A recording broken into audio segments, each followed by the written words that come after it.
What a lot of people don't realize today is that asbestos is still being put into products. And part of that is due to what we know as talc. Talcum powder is something that is often mined, actually geographically, usually with asbestos.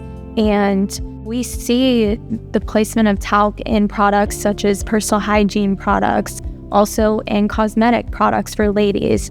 And for example, with personal hygiene products, we see men using powders, personal powders, scented powders, before and after the gym to prevent chafing, or before and after a shower.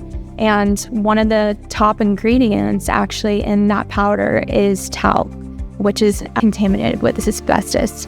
For ladies, we see cosmetic products like pressed powders, such as eyeshadow, highlighter, blush, foundation, setting powder, name it. These powders contain one of the number one ingredients is talc, which again is contaminated with asbestos. And you're inhaling these fibers each time you're putting it on your face. And the Lanier Law Firm really is taking the initiative to raise awareness and combat talc exposure. We are currently litigating talc cases against makeup manufacturers and personal hygiene powder manufacturers. Another type of talc that I want to talk about that is a fairly new innovation in the legal world is what we call talc-related.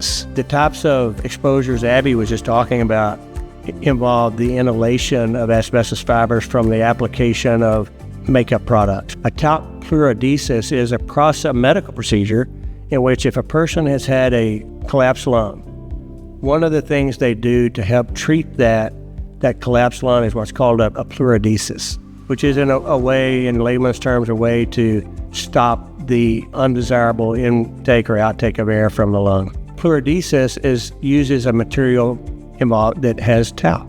And the Lanier Law Firm, we just tried the very first talc pleurodesis case in the United States that's ever been tried. We tried it in Boston. We had a 62-year-old client who had had a lung collapse in the past, had a pleurodesis. The talc contained asbestos, and the jury found the manufacturer of the talc liable and awarded $39 million. And we have another case right now since that time, a lady in Alabama, a young lady in her 40s who has had a talc pleurodesis in the past and now has mesothelioma. So that's another way that talc is entering into the realm. And like I said, this case we tried just a few months ago was the first case in the country tried.